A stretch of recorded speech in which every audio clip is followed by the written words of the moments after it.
Well, welcome to the subcommittee meeting. I'm going to start by saying this is the first formal meeting that I have ever chaired. So if if anybody would like to correct the way I'm doing it, I am open to corrections. Um, I'd like to start uh, by going over, I guess the first thing on the agenda is to approve of the minutes of the last meeting. Has everybody had a chance to look at those minutes? Yes. Um, is there anyone who would like to discuss anything in those minutes? Does anyone have a amendment or correction to those minutes? Is there anyone who objects to approving those minutes? That being said, I'll consider that the minutes of the last meeting have been approved. And we can move on to a general discussion of, let's see, where are we in the agenda? Yeah, we can move to a review and discussion of the proposed bylaws. So this is a draft, obviously, and our goal at this meeting is to come up with a draft to present to the full commission in March. So I'd like to start by discussing the goals that Mr. Dietrich and I had in mind when we sat down to put this draft together. And Eric, please feel free to correct me or add anything to what I'm going to say. One of our goals, and this is in no particular order, was to resolve some of the ambiguities in the legislation, because the legislation uses the word commission to apply to the somewhat volunteer members of this group. I'm saying somewhat volunteer because there's now a per diem, and also to apply to the agency staff. And although we understand that the legislative history was that a division was made in the different statutes, there are overlaps and ambiguities, and we wanted to try to clarify that as much as possible. So one way we did that was to use language that was different. So the voting and non-voting members of the semi-volunteer group, we're calling the commission members, and we've divided those into voting members and non-voting members. The employees, the state employees at the agency, we're referring to as OPDC staff. And then the third is the executive director, and we're using the term executive director. So we're hoping that those different terms will help resolve some of those ambiguities. Second of all, we wanted to specify the precise activities and instruments that we will be working on. And to do that, we went through the various provisions of ORS 151.216. And in that statute, there are some redundancies and maybe some things that are not completely clear. But what we wanted to do was group things into categories as much as possible to avoid redundancies and making this even longer than it currently is. And so we tried to group those as much as we possibly could. A third goal was to clarify the division of labor and authority between the commission, the OPDC staff, and the executive director's role in working with both the commission members on the one hand and the OPDC staff on the other hand. One of the criticisms that some of us have heard of the previous commission was that the lines of responsibility and authority between the staff and the commission members were not always clear. And we wanted to avoid allowing this group of members and voting and non-voting members to become a rubber stamp for things that the agency did on its own. And so trying to clarify the responsibilities was another goal. A fourth goal was to provide relatively precise guidelines for commission members' behavior generally and in some specific situations. For example, when there are complaints from members of the public, we wanted to be pretty clear about how those were going to be dealt with. And finally, we wanted to be as specific as possible, but also avoid having to amend the bylaws every year as the statute makes changes in 2025 and up to 2027. And of course, the legislature could make changes anyway, but to the extent we could avoid going through this process every single year, we thought that would be avoid a waste of time and be more efficient. So those were our goals. Anybody have any questions or comments about our general goals? So just one potential suggestion here. I think it may not, it may help to some extent to have definitions included in the bylaws. So for instance, I get the goal and stuff. But if you say, for instance, because the word of the agency includes commission, I know here we're talking about the commission and the agency differently, but like it says commission meetings. Well, I know that means meetings of the commission members or meeting of the commissioners, doesn't mean the meetings of the agency. So I wonder whether early on definition says when used herein, commission or the commission shall be the governing body or something. OPDC staff means everyone except the executive director, and just sort of a short definition section. That way we don't have to worry as we go on through this multi-page document that it's pretty clear what a commission meeting is, for instance, or when commissioners vote. It may not be necessary, but it just occurred to me because of the name of the agency and the name of the governing body are similar. I think that's a good suggestion. Does anyone have any opposition to adding something like that? Commissioner Parrish Taylor, does that work for you? Yeah, Commissioner Smith. Is it okay with you if Mr. Dietrich and I go ahead and draft something like that? Great. Okay. Thank you. Great suggestion. Again, I understand how this works. You get so deeply into the weeds with these things that perfectly clear to you what you're doing, right? And I'm sure that happened with the legislature also. So I'd like to sort of go through it article by article and see if anyone has any questions or any comments. Commissioner Smith? I love that idea. Is there any objection to screen sharing while we do that so we can all follow along? I don't have the capability to screen share. I'm not in my own office. I'm visiting relatives. Does anyone else have the ability to screen share? I mean, I guess Chair Manderberg, I probably can. I'm not running the meeting, so I don't have that. And I don't have another screen to share. Let me see here.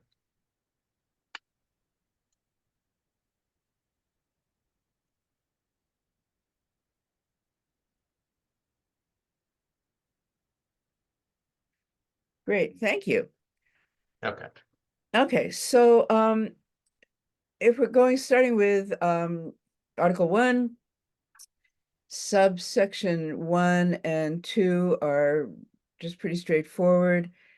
in subsection 3, the first sentence was something that pretty much existed before, and then after everything that comes after "to that end" is what we added to incorporate our summary of what was in ORS 151.216. Again, making it clear that the things that are outlined in 216, which we were told were meant to be for the OPDC staff, we wanted to make it clear that the OPDC in general, all of us, were responsible for all of those things. Any comments or questions about that? Okay, moving on to Article 2. Membership is defined by 151.213. Rather than outline all the details of different categories and who appoints whom, which changes over the course of the next 3 or 4 years, we figured if the statutes get amended or whatever, that's still going to be what governs us. So we figured that was satisfactory. Same with the appointments. Same with termination. We wanted to be sure under 5 that people who choose to resign will provide sufficient notice. Onboarding and trading, that's all going to be required by statute, so we're repeating it in the bylaws. Just one thing, possibly a typo, I think, under the terms of office, subsection 2, the initial terms created by SB 337. If 2021 is meant to be the year of that Senate bill, I think it might be 2023.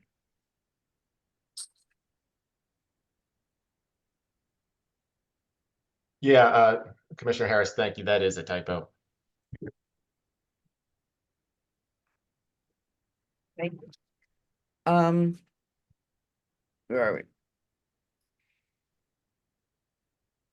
We wanted to, in subsection 7, specify as well as we could the duties of the chair. And finally, with conflicts of interest, again, lay out as specifically as we could the difference between actual financial conflicts and potential conflicts and how those might be treated differently. Again, give a minute to refresh your memory on those. We're good? Ex parte contacts. This is obviously an area that is in possible flux because of the concerns about how to interpret the public meeting laws. Many people, not just the voting and non-voting members, have expressed concern to me about how difficult it will be to get a lot of business done if the voting and non-voting members of the commission can't speak to one another without it being very formally recorded and so forth. And I understand that both legislators and the Justice Department are reviewing how all that is going to be finally interpreted. Meanwhile, we have to have something in the bylaws about that. So this is what we came up with. We also wanted to make sure that the commission members didn't cause conflict and confusion among the staff or between the staff and the executive director by speaking with staff about substantive issues. without the executive director being aware that those conversations were happening and actually approving in her role as the director of the agency, approving of those conversations taking place. So subsection B and subsection C are meant to make it clear that if commission members want to discuss substantive issues with staff, they really need to clear that in advance with the executive director. The only thing, excuse me, Susan, the only thing I would say is that with Jasmine and Brooke on this commission, perhaps Addie as well, I'm not sure. There are going to be some times as contract administrators for their organizations, they do need to have substantive conversations with OPDC staff. I don't know how to phrase that, but I would hope that Jasmine wouldn't have to ask, Jennifer's permission every time they needed to discuss a contract issue within their county. So Eric, I don't know, or Susan, I don't know how to phrase that. I know that I'm assuming this really is directed towards, commission business or something, but I'll leave that to you to address that, I guess, in the next draft. We're first talking about consulting with Jesse, not with Jennifer. Yeah, Talking but about the executive director, and so I wanted to make it clear that you understood that because you said Jennifer. But I think Commissioner Smith has her hand up, so let's hear what she has to say about that. Oh, I don't think I'll have any conflicts, but I appreciate that, Commissioner Harris. I was just gonna say, I support that amendment or revision to sort of carve out the specifics for those non-voting members. My question was more, is this standard practice or did we borrow this language from somewhere? And if so, I'm just wondering a little bit of background on it. I mean, I understand the reasoning behind it. I believe this was something that we went through numerous drafts before coming up with the one we sent you all. I don't believe we took this from anything. Do you remember, Eric?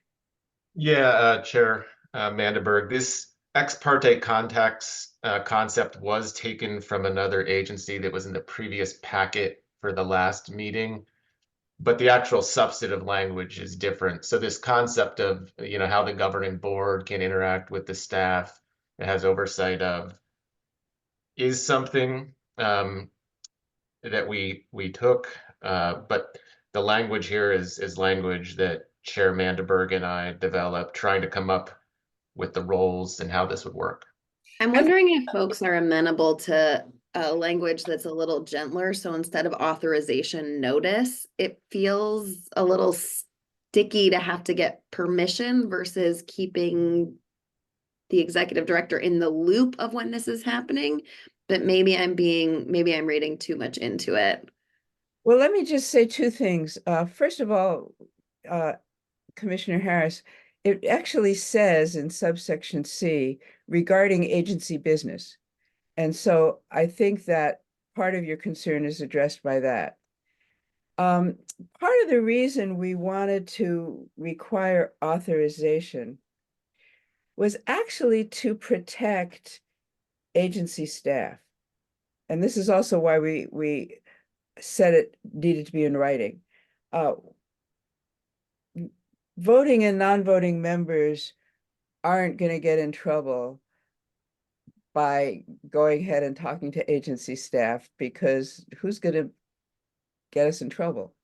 But agency staff could get in trouble by going ahead and having conversations with voting or non-voting members about agency business.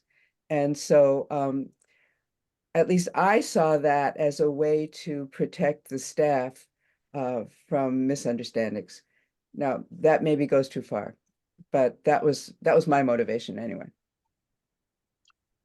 Chair Mandelberg, to Commissioner Harris's point, at least I wasn't thinking of the non-voting members who actually are engaged in the practice of public defense services when we were drafting this. So I do think there are situations where Commissioner Reinhardt and Commissioner Wright, just in their role as contractors, are going to need to interact with staff. And I think I can work with you on trying to clarify that distinction. That works for me. Yeah, and Does that, perhaps, excuse me, perhaps instead of agency business, maybe commission business or something, although commission, yeah. If you see what I'm saying there. do? I get what you're saying. I think it's probably okay the way it is, but I do think someone might, down the road, they might have questions about exactly their scope. So clarification might be good. I agree with you because again, it's meets our goal of being as unambiguous as possible. So again, will you trust Mr. Dietrich and I to go ahead and come up with language? Jesse. Thank you, Chair Mandelberg. Perhaps if you're doing a definition section, you could define commission members as commission members acting in their capacity, in their oversight capacity. And then any time that you see the phrase commission members, people will know that it means when those members are acting in that oversight capacity, as opposed to acting as the director of an agency or an organization. That's a great suggestion. Thank you. And I apologize. I have to learn to be very formal instead of using first names. So you have to bear with me.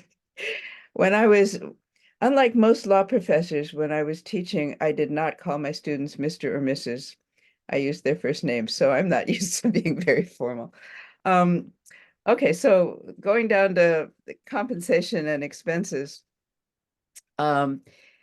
This is in the statutes, and Unknown caller.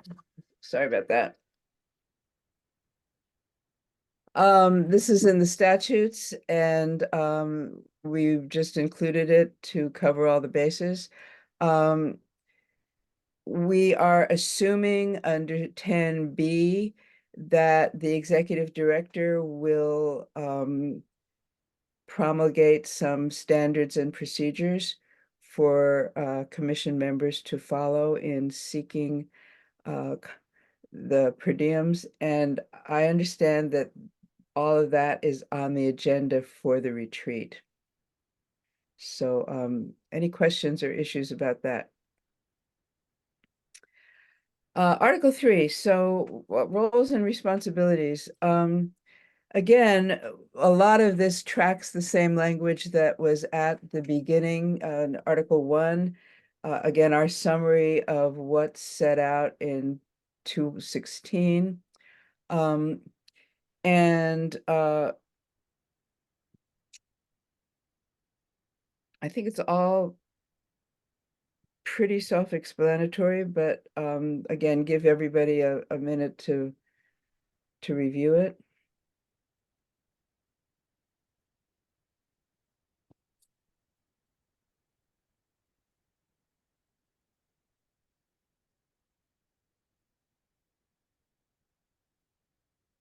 And I'll leave it up to Mr. Dietrich to keep rolling what's on the screen. But if anybody has a question or comment about what's currently up there.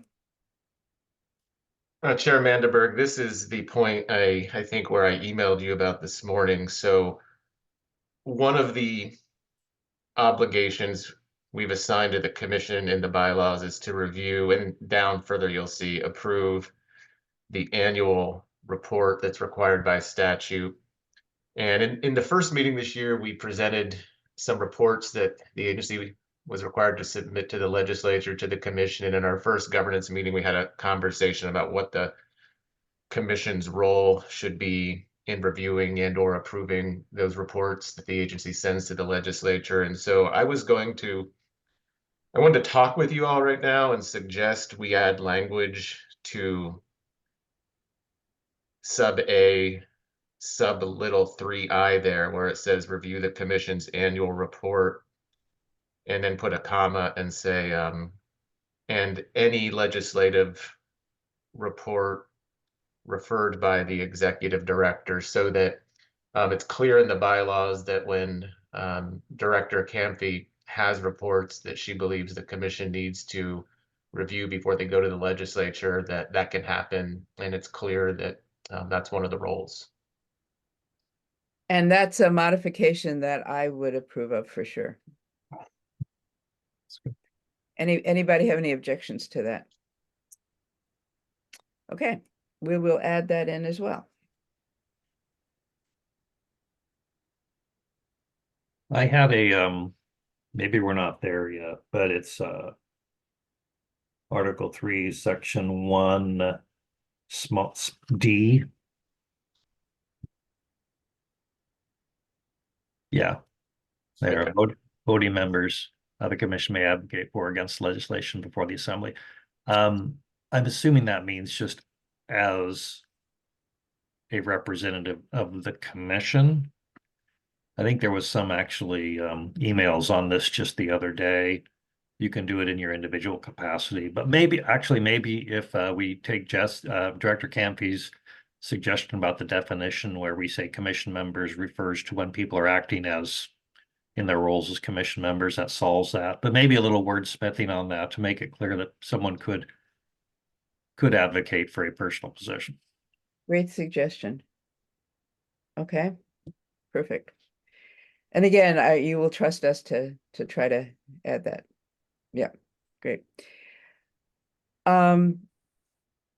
Really appreciate the close reading that people are doing on this. It's very helpful to get out of what's been going on just between the two of us.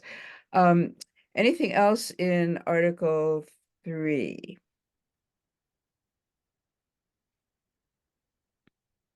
We wanted to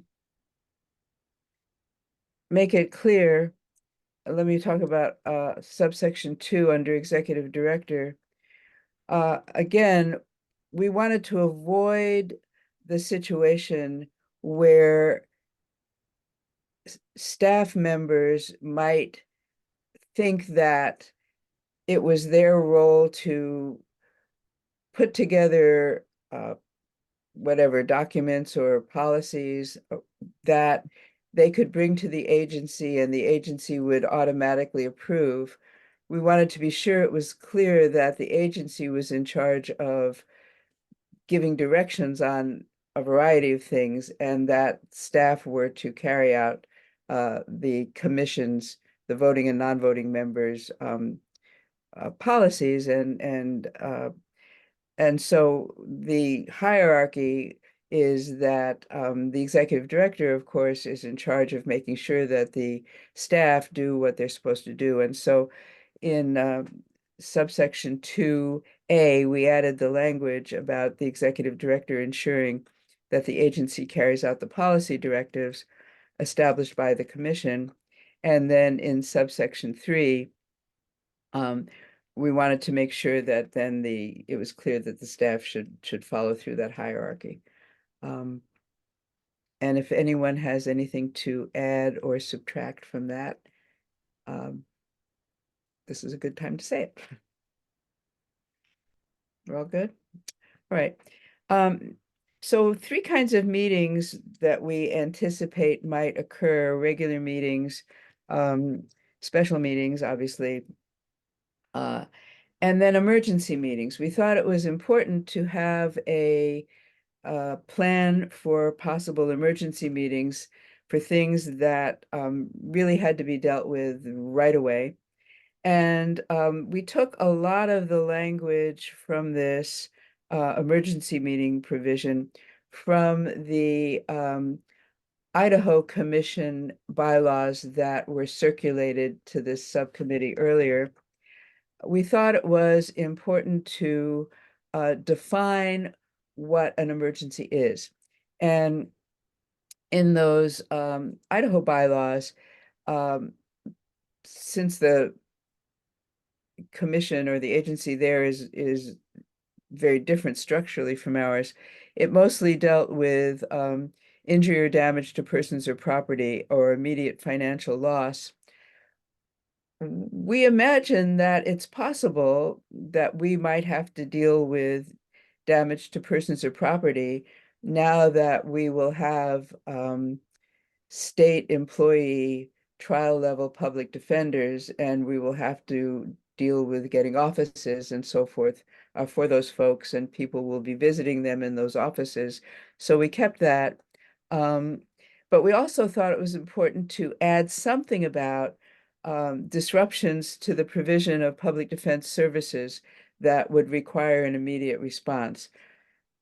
I don't know offhand what exactly that might be, something that couldn't wait until a special meeting, but anticipating worst case scenarios, we thought it was important to add something about that into the definition of an emergency. Obviously, public meeting laws require even emergency meetings to be noticed and made available and so forth. So we tried to cover all of that. And any questions about especially about the emergency meeting provision?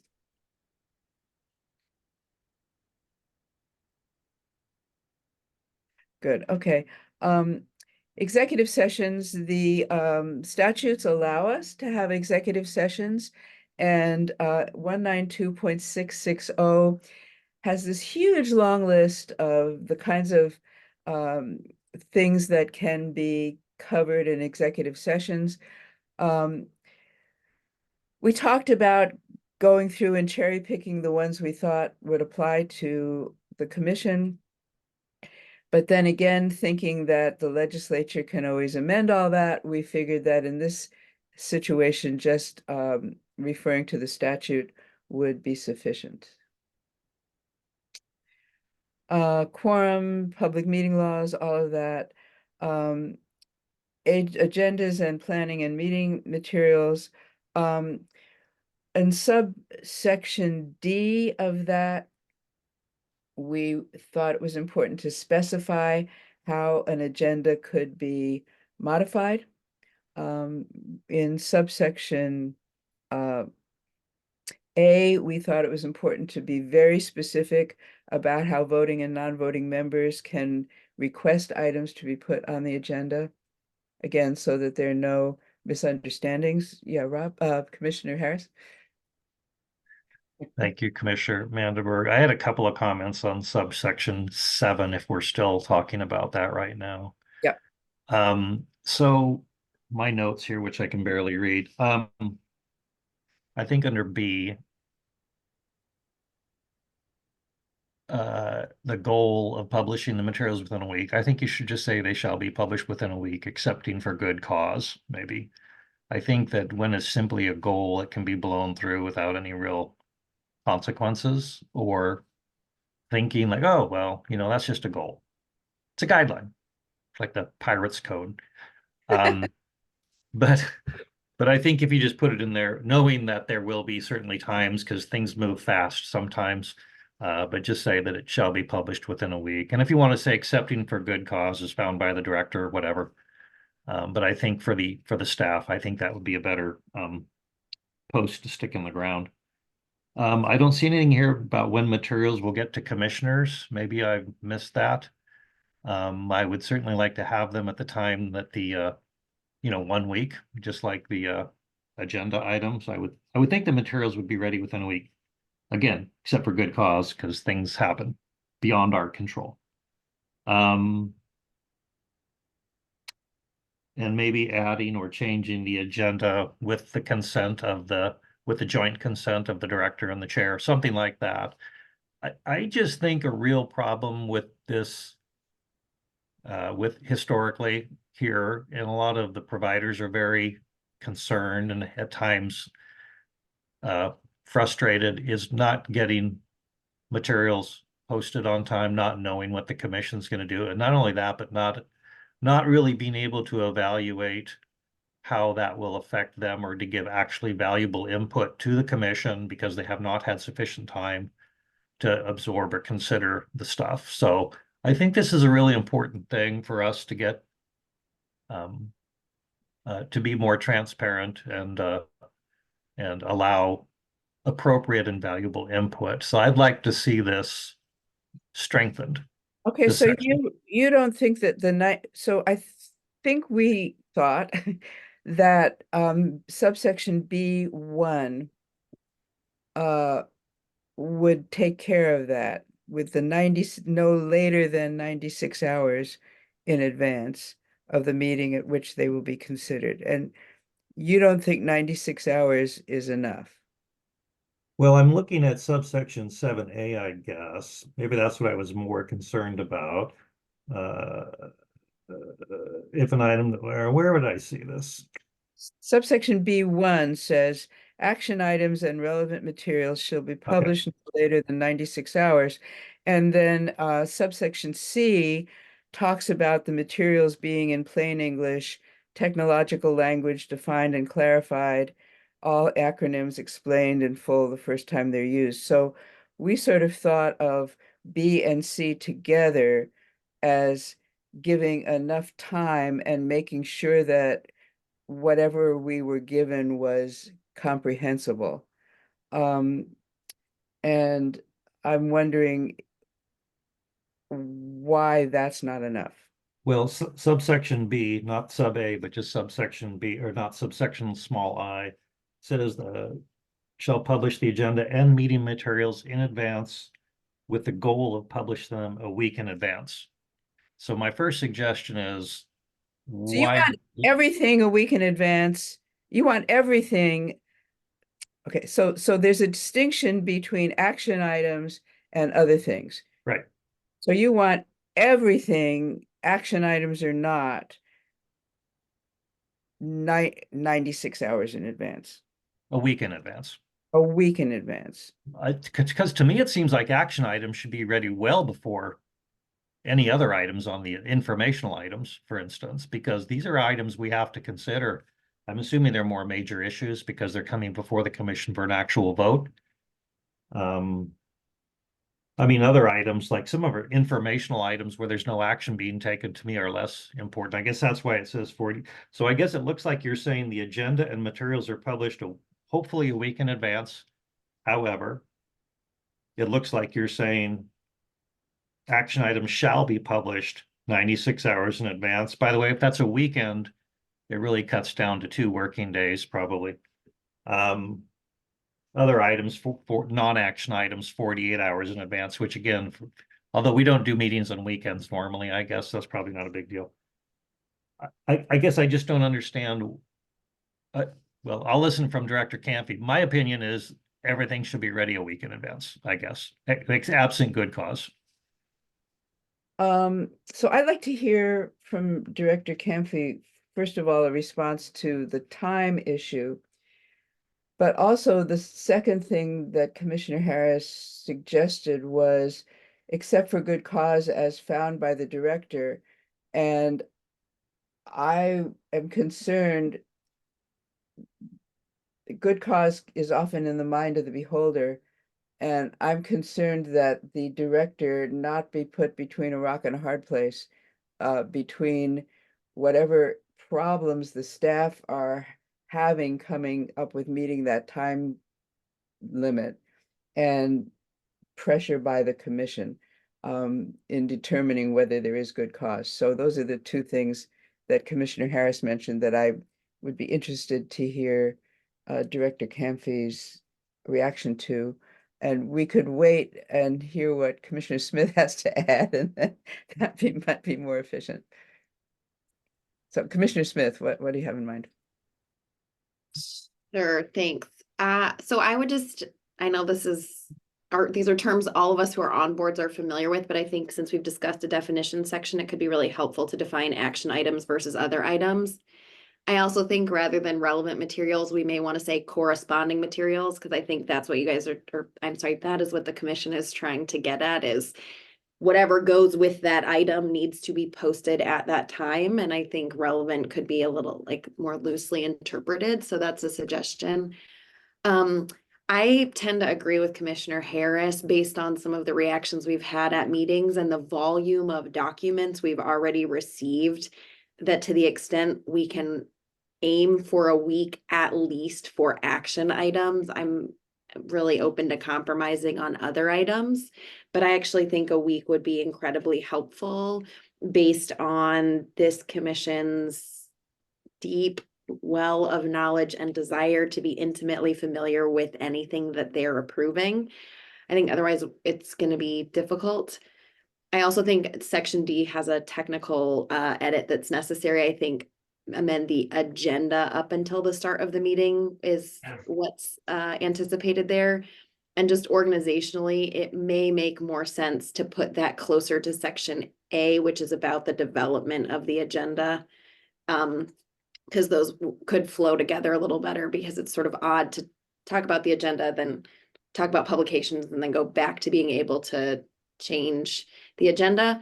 My only other concern, and this is not a hill I feel like I need to die on, but I'm trying to figure out in terms of when the agenda becomes available and when folks request items be added to the agenda, is it better to require the request for or after or both? Because I can see pulling up the agenda, looking at it and thinking to yourself, oh my gosh, I thought we had decided blah, blah, blah was going to be on the agenda. It's missing. I'd like to request that it be added. But I don't have a magic solution to that, because I also understand that you would want to get all those requests in advance. But it is something that occurred to me as I was looking at how these timelines all align. And I think as continuances are always an issue, or, you know, the equivalent of a good cause is what I'm thinking. We could make it that it's the chair and the director together who collectively determine that there's good cause, as just a potential compromise, so it's not all on one person's shoulders, and there's representation from the agency side and the board side when making the decision that something can be published late and for whatever reason. So That just makes, a that makes sense to me, for sure. series of potentially helpful or unhelpful thoughts. But I agree, I think this section is going to be really important both to commissioners, and I know the public has, as Commissioner Harris has stated, really wanted to know more in advance what's going on. Great. Good input. Director Campy. Thank you, Chair Mandelberg.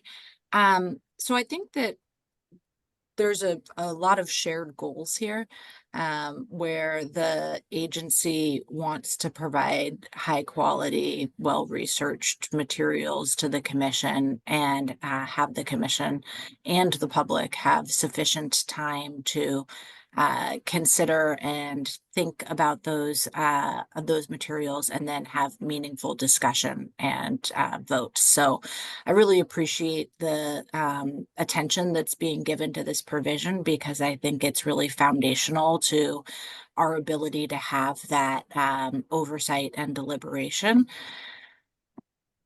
And a lot of this goes, I think, to cadence. And so historically, one of the challenges that the agency has faced is that with commission meetings every 4 weeks, the commission would frequently assign a body of work to the agency to do in one commission meeting, and then it would be before the next commission meeting. And a lot of times that body of work involved a lot of staff time and resources to accomplish. And so when that was happening with a number of agenda items on a short timeline, it was really difficult for the agency to get those materials to the commission in a timely fashion.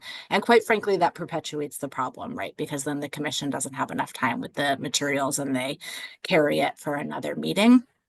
Our goal as an agency is to start bringing briefings on big issues to the commission in one commission meeting, and then the following commission meeting to have the commission vote on the item. So our hope is that you won't be both hearing about something for the first time and voting on it in the same commission meeting, that those would be 2 different commission meetings. And we're doing that with the expectation that that will allow for that more meaningful discourse and time to digest the information before a vote has to happen. And hopefully that helps slow down the cadence of these things. And so I don't have any particular feelings about the 1 week, or I just wanted to give that background information, that one of the challenges that we have had in getting the materials out early is when a commission meeting assigns new work to the agency, we really only have 3 weeks to do that work to meet a 1 week publication date. And so depending on the body of work, that may or may not be sufficient time for the agency to do high quality work. So I think that there may be ways to reflect these goals and express the time limits that would be reassuring to both the public and the members. I'm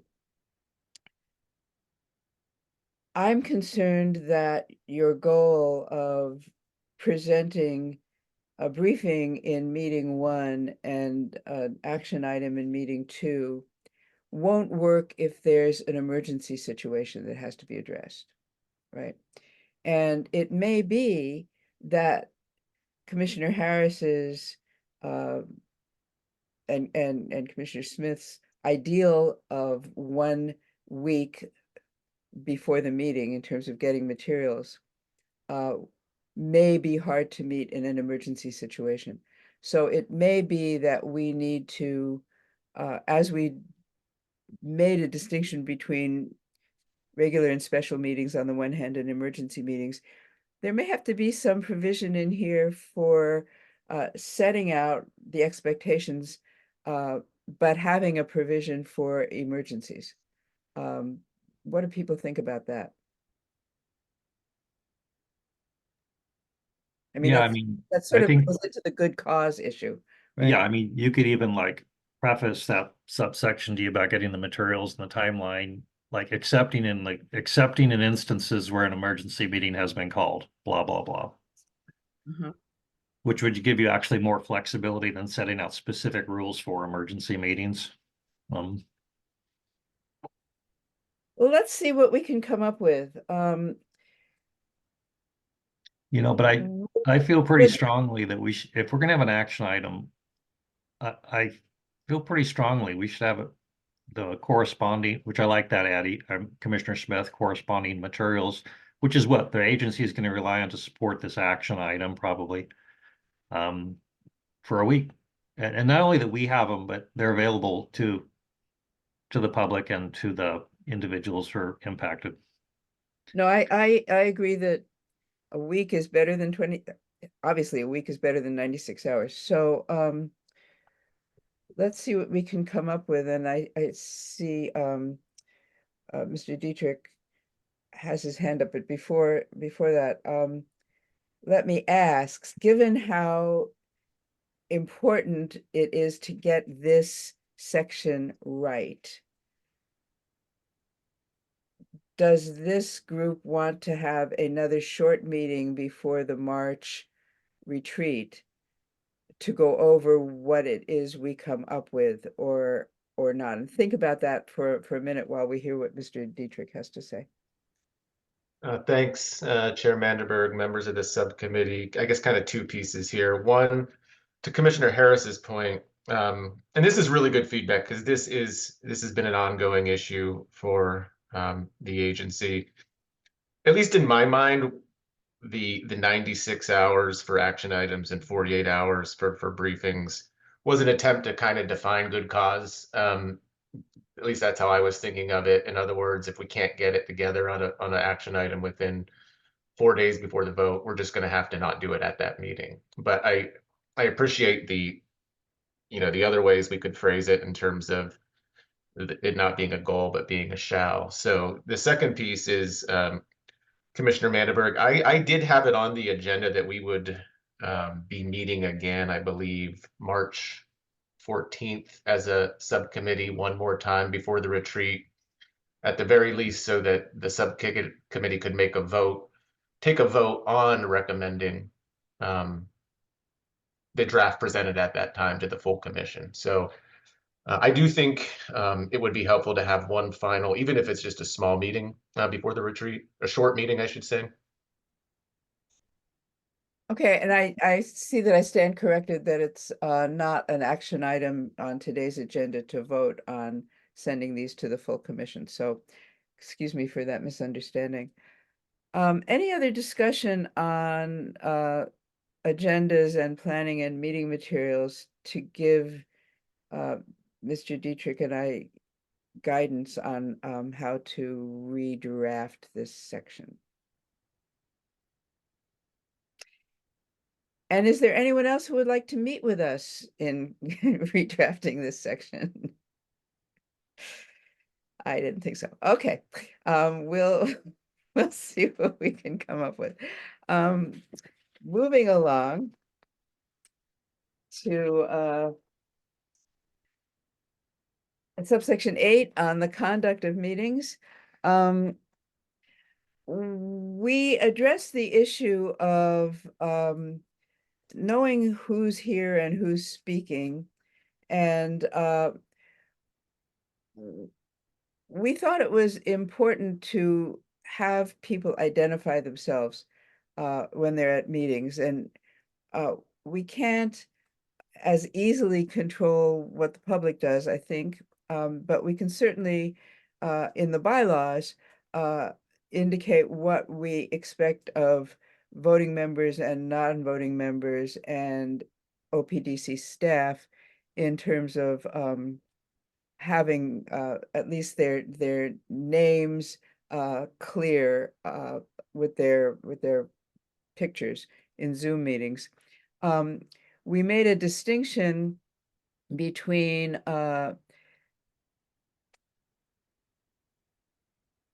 members and staff.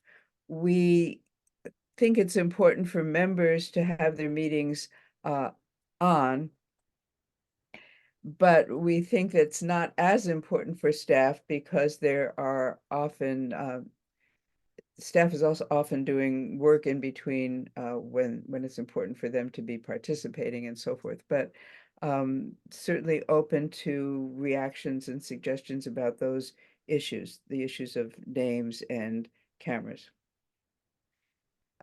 Commissioner Smith. I would just say, are folks comfortable with saying the majority of the time and any time a vote is taken? I don't have any problem having my camera on, but for example, if it's a long meeting and I would like to like run to the restroom or grab a snack, I may turn my camera off for the 2 minutes. And depending on how literally these rules are written, I just don't want that to feel like a deterrent. And others are obviously welcome to disagree. I had exactly the same concern. Right. Because, sometimes these meetings are long and Yes. I'm old and all that stuff. But the reason we ended up with this is that if there is no quorum, then you can't have a meeting, right? And so if the camera is off, we don't know if the person's actually there. And it's not, you don't just need a quorum to take a vote. You need a quorum to have a meeting. And so I would be thrilled to be able to say that people can turn their cameras off to run to the bathroom. But I think we need to have a way to make sure that if that happens, we still have a quorum. And certainly open to suggestions for how to accomplish that. I wonder if there's a way to just say at all points in time, a quorum of members shall have their cameras on. And then we can all gently do the math between bathroom breaks. We could certainly try that, since Mr. Dietrich is the one who's in charge of seeing if we have a quorum. Maybe after we hear from Commissioner Parrish Taylor, he could weigh in on that. I'm sorry, and I don't mean to be disrespectful, but this feels a little ridiculous to me. Like, I'm gonna do what I need to do. We're adults. Like, I understand issues about quorum, but if I'm in the digital room, the expectation is I'm here. So like, yeah, I just feel like this is overly prescribed to a level that it doesn't have to be. I think it's just being overly complicated, but if I'm mistaken for rules and we need to have it, then fine. But yeah, feels ridiculous. Yeah, but I definitely hear you. And I don't know the rules about quorums in virtual meetings. So Mr. Dietrich or Chair Kempy, if you know if you think it's okay for us to adopt the rule that if you're in the digital room, we assume you're present, that would certainly be a more comfortable way to deal with this. Yeah. Chair Mandelberg, I mean, this is just so interesting because we didn't have meetings like this 3.5, 4 years ago. You know, the whole virtual meeting, at least for, I think, a lot of state boards and commissions in Oregon, has become a new thing. The number one priority is ensuring that we have a quorum. And I don't know how to ensure we have a quorum unless we can tell that people are here. So I do think, to Commissioner Smith's uh, comment, I think there's adjustments we could make here to ensure that we have a quorum. I don't know if we can assume that when someone's in the digital room, they're present in the meeting. And I'm happy to reach out to see if other state commissions have engaged in this issue. I can say that during meetings, some of our staff spend time trying to figure out if we have a quorum or not, because it's not readily obvious. And it's something we do have to monitor and ensure is happening. So Can't we Since just the- do a roll call in the beginning of the meeting? Well, but you have to have a quorum throughout the meeting, is what I understand. Since this is a statutory requirement to have a quorum throughout the meeting, as I understand it, perhaps you could check with the Justice Department, with Lisa Taylor or someone else, to see if they have a recommendation for how to resolve this. yeah, I'm happy to. Thank you. Because I agree with these comments that it's kind of a straitjacket and also on some level demeaning to have this in there. Okay, we'll look into that. I want to just chime in a little bit. I agree with Commissioner Parrish Taylor, 100%. But I also understand sort of the problems of quorum, but sort of point out if we were in person and someone went to the bathroom or went and got a cup of coffee or went to the back of the room and it was like getting a cup of coffee, but still listening, still present. It's sort of like me turning off my camera. So when I carry my laptop down to the kitchen to, make myself some jelly toast or coffee or something, but I'm still there and listening. I'm able to quickly click on, my unmute button and talk. So I don't know how to address that, but I think it's very similar to an in-person meeting. Maybe if you take your camera off, you just put a notice, still here. I don't know if that's what we need to do, but there should be a way to turn this camera off when we need to. There should be. Let's see if there is. We'll see what the Justice Department says about it. Anything else in subsection 8 about conduct of meetings?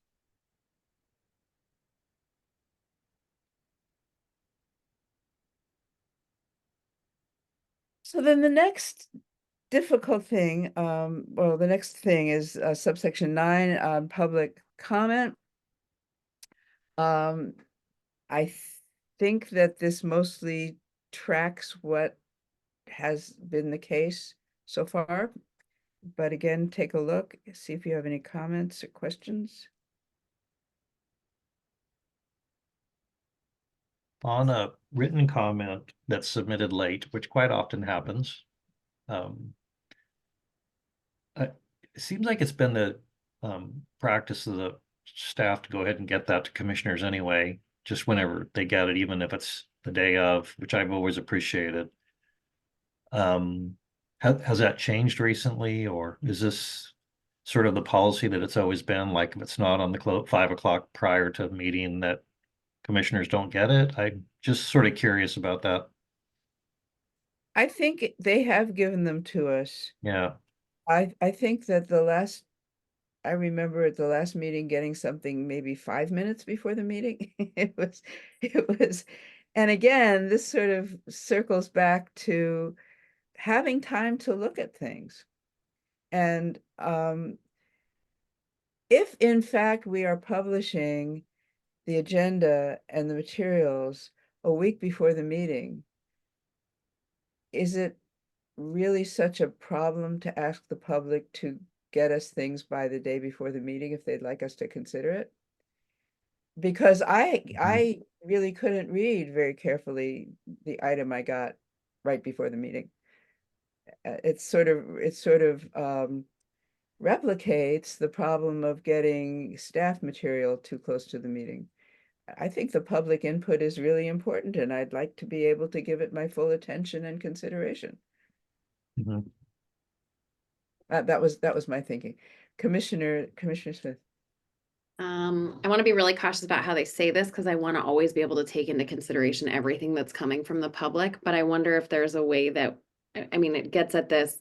The day before is even pretty close to a meeting. I wonder if we could set the same non-action item deadline for the receipt of letters, concerns, or comments, but also guarantee that if it's received after that time, it will be rolled over to the next meeting and sent to commission members so that we can honor and read and give attention, the same amount of attention to those pieces of input as the pieces of input coming from staff. So let me see if I understand what you're saying. You would like input on action items to come a week before the meeting and everything else? I was just Or- gonna say any public comment we could treat similarly to non-action items, because I do think we want to give a lot of grace in as our role to accept and hear from, but setting more than a day before deadline might be helpful.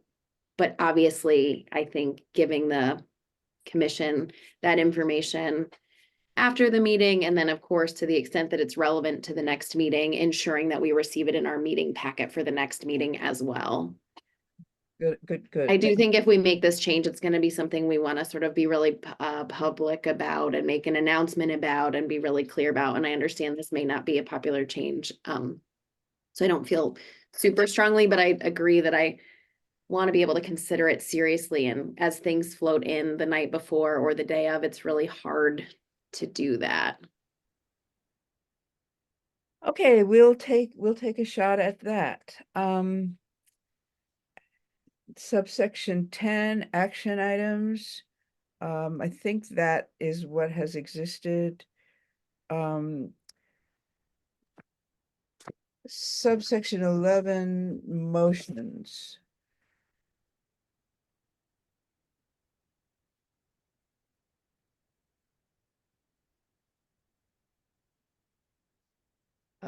Commissioner Smith.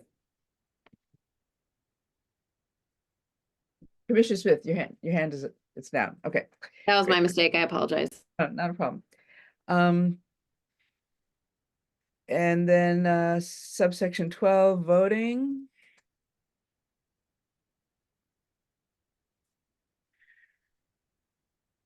We had agreed at our previous meeting that we thought people should have to vote either yay or nay. And we wanted to make sure that people had a chance to explain on the record, or not that they would have to, but they would have a chance to explain on the record the reason for a vote.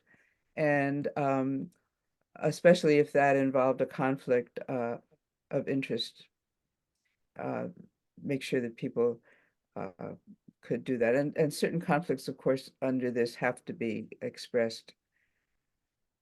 So any questions about that or subsection 13?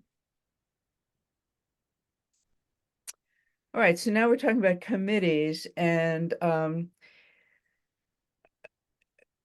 we thought about the term subcommittee. We don't have any committees because we're actually a commission, but we thought subcommittee would be clear. So we kept that. The audit committee, we have a separate provision for because it's not really a subcommittee of the commission. It's a special committee, it's advisory, it's not a governing body. I don't think want it to be considered a governing body because we want it to be able to meet in a functional way. Certainly when they give a report to the commission, that becomes a public meeting. So we put that in a separate provision. And the legislation says that the executive director, I'm in 3 now, the executive director can put together advisory committees and work groups. We thought it was important that that be done in consultation with the chair. And we thought it was important to lay out the categories of people who could be on advisory committees and work groups. So that's in subsection B. Any input on that, Commissioner Smith? I have a quick question. So I guess I'm just wondering if it would be helpful to allow at the discretion of the chair or the executive director to allow the formal committees to also invite members of the public in an advisory capacity in addition to members of the staff, because it may, I mean, for governance, probably not, but depending on the work of the subcommittee, it may be really helpful to be able to have individuals engaged in practice or individuals from communities who are affected to also weigh in on the work of some of our subcommittees. You're talking about Article 5, sub 1, sub D, we could add members of the public. Yes, that's exactly what I was going to suggest, because I think I can see areas where it may be really helpful to have that expertise at the table with us as well. That's a great suggestion. Anybody else have a problem with that? All right, we'll add that. That's great. Thank you.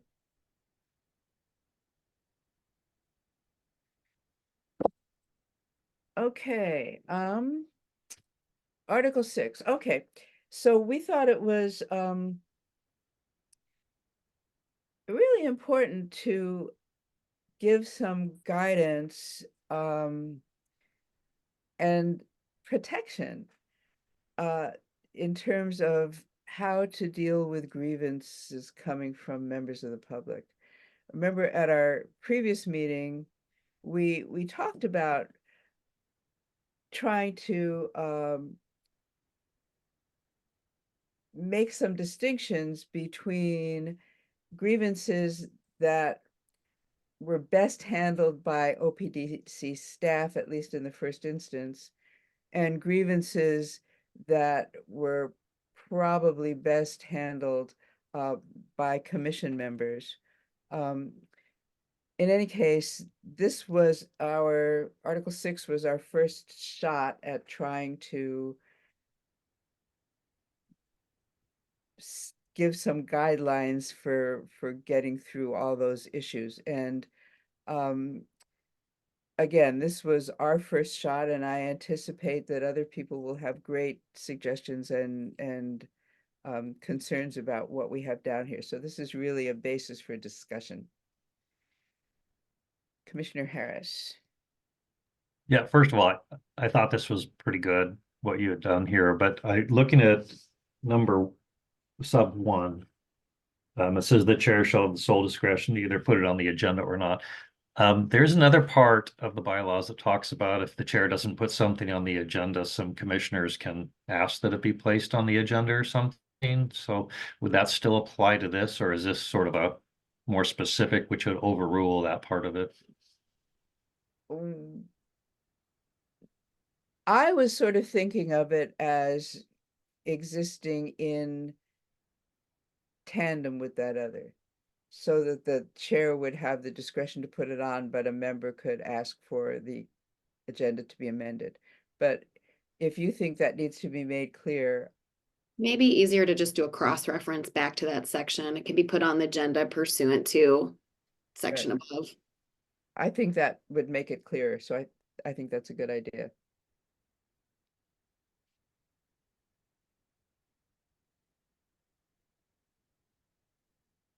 Okay.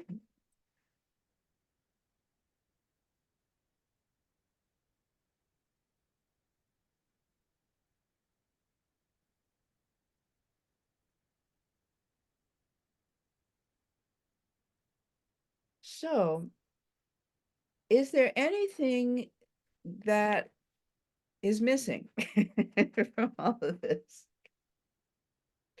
In your opinion, is there any issue that we should have covered that we haven't covered?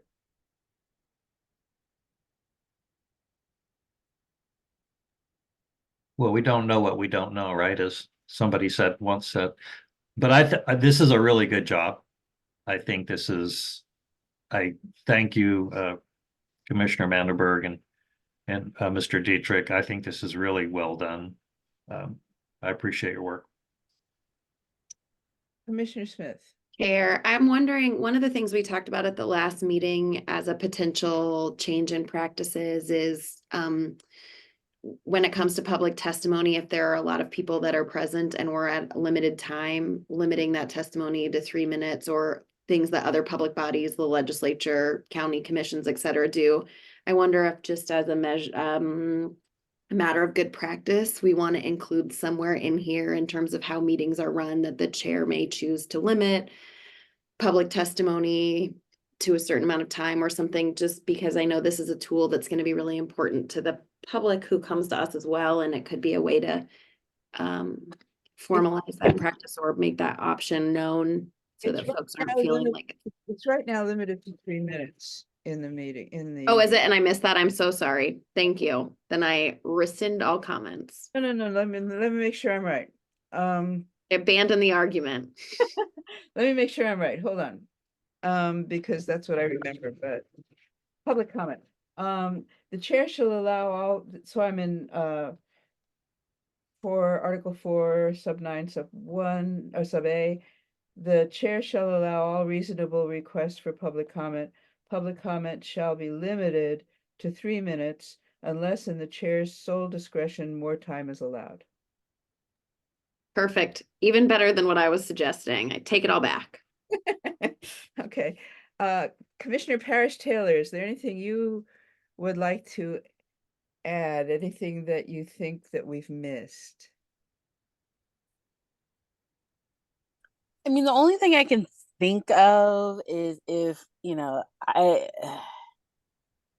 we've talked a little bit about this is in terms of, how do we provide opportunities for folks with lived experience who are not on the commission to engage in the process outside of just public comments. And so whether that's through like invited guests or subcommittees, really just thinking through that, or just being cognizant as we move forward of providing those spaces for folks to show up in that way. I think one way to do that would be when we're talking about who can be invited to attend subcommittee meetings or who can be invited to be on these advisory boards, we could put in language to say something to the effect that consideration will be given to ensuring the input of providers and people with lived experience, or something to that effect. Would that be useful? I think that might be useful. What do you think? Yeah, I mean, I think in terms of, there was legislation that was it passed or whatever, in terms of making like more equitable work groups. And I know through the process of, Senate Bill 337, my concerns were, the language as written doesn't actually get you to a diverse commission, quite frankly. So I think to course correct, having some language around like at a minimum, having someone with lived experience should be a part of the subgroup, not just like made priority that like they have to be a part of the makeup. Let's see what Also wondering if anywhere in there we talk about it's a may, not a shall, but the commission's ability to hold listening sessions and invite guests, just to clarify that those are things that are within the discretion of the chair or the commission to do. And the other thing that I apologize if I missed is, do we have anywhere in there that accommodations will be made for any individual who wishes to attend that may need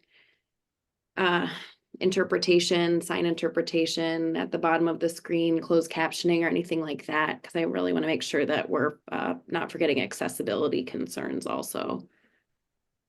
Great, So wonderful. sort of if you request within 24 hours or something that's reasonable to staff, but also offers the opportunity for individuals who may have additional needs to participate, I think would be important. Great. Commissioner Harris. Thank you. Thank you, Commissioner Manenberg. So perhaps in Article 1, where we're talking about adding a short definition section, we can also expand the mission. Right now, it's all the statutory mandates, but also our mission should be to listen to unrepresented groups, to other stakeholders, not just the lawyers and the providers, and to hold and to include underrepresented folks and people in our meetings and make them accessible.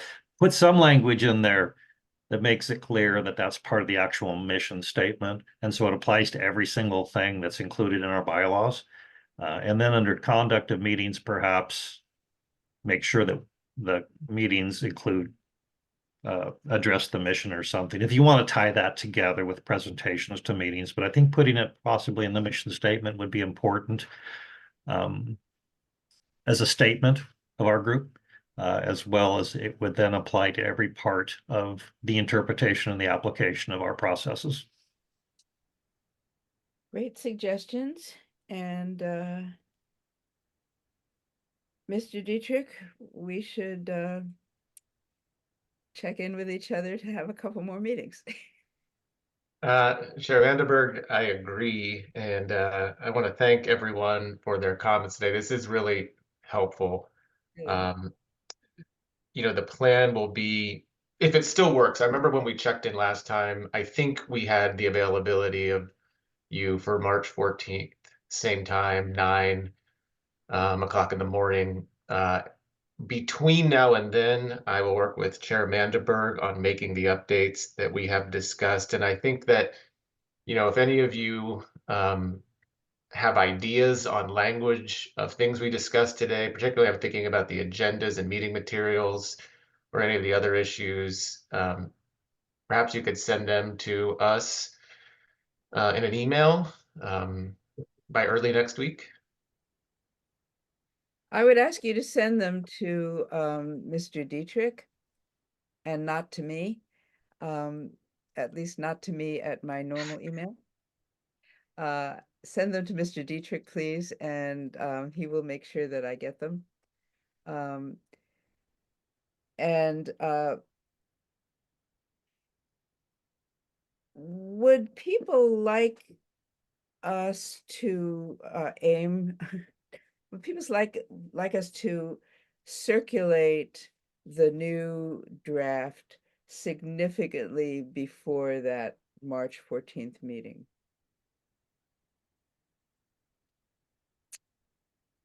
We'll do it as far ahead of that meeting as we can. We'll have to see when he and I can find time to meet. But what we'll do when we do circulate the new draft is we'll again, tell me if this is a good idea or not.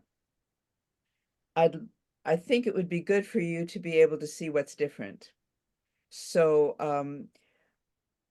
sometimes circulating something with track changes gets very confusing because it has all that stuff on the side. But what we could do instead is put the new language in a different color and put the crossouts in a different color. So for example, the new language could be in red and the crossouts could be in red.